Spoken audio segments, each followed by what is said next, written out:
पुरानी कहावत है, जहाँ ना पहुँचे रवि वहाँ पहुँचे कवि।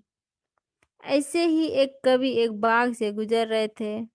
बाग में हजारों फूल खिले थे। सारे फूल मुस्कुराते नजर आ रहे थे।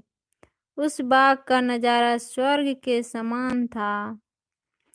कवि महोदय एक फूल के पास गए और बोले, मित्र, तुम कुछ दिनों में मुरझा जाओगे।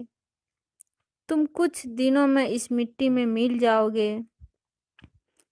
तुम फिर भी मुस्कुराते रहते हो, इतनी ताजगी से खिले रहते हो क्यों? फूल कुछ ना बोला। इतने में एक तितली कहीं से उड़ती हुई आई और फूल पर बैठ गई। काफी देर तक तितली ने फूल की ताजगी का आनंद उठाया और फिर उड़ चली। कुछ देर बाद एक भंवरा आया और उसने फूल के चारों ओर घूमते हुए मधुर संगीत सुनाया। फिर फूल पर बैठकर खुशबू बटोरी और उड़ चला। कुछ देर बाद एक मधुमक्खी फिर घूमते हुई आई और फूल पर आकर बैठ गई। ताजा और सुगंधित पराग पाकर मधुमक्खी बहुत खुश हुई और शहद का निर्माण करने उड़ चली। एक छोटा बच्चा बाग में अपनी माँ के साथ खेलने आया। खेलते खेलते फूल को देखकर उसका मन बहुत प्रसन्न हुआ। उसने कोमल हाथों से फूल को स्पर्श किया और खुश होता हुआ फिर से खेलने में लग गया। अब फूल ने रवि से कहा,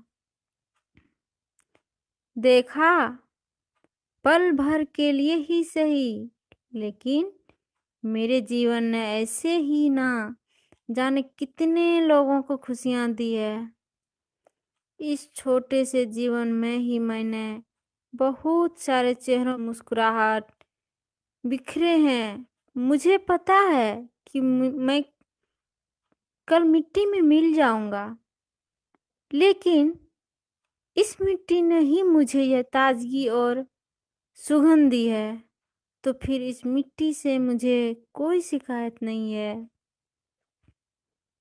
मैं मुस्कुराता हूँ क्योंकि मैं मुस्कुराना जानता हूँ। मैं हंसता हूँ क्योंकि मैं हंसना जानता हूँ। मैं खिलखिलाता हूँ क्योंकि मैं खिलखिलाना जानता हूँ। मुझे अपने मुरझाने का गम नहीं है। मुझे मिट्टी में मिलने का कोई गम नहीं है। मेरे बाद कल फिर इस मिट्टी में नया फूल खिलेगा। फिर से यह बाग सुगंधित हो जाएगा। ना तो यह ताजगी रुकेगी और ना ही यह मुस्कुराहट। यही तो जीवन है। दोस्तों, आपकी एक छोटी सी मुस्कुराहट कई लोगों के चेहरों पर मुस्कान ला सकती है। हमेशा मुस्कुराइए। जीवन चलता रहेगा। आज आप हैं, कल आपकी जगह कोई और होगा। हमेशा मुस्कुराते रहिए, खिलखिलाते रहिए, दूसरों की भला करते रहिए, आपका खुद ही भला हो जाएगा। दोस्तों, अगर ये हमारी कहानी अच्छी लगी हो तो प्लीज़ शेयर करें, बेल बटन को दबाएं, सब्सक्राइब करें और बहुत बहुत धन्यवाद दोस्तों।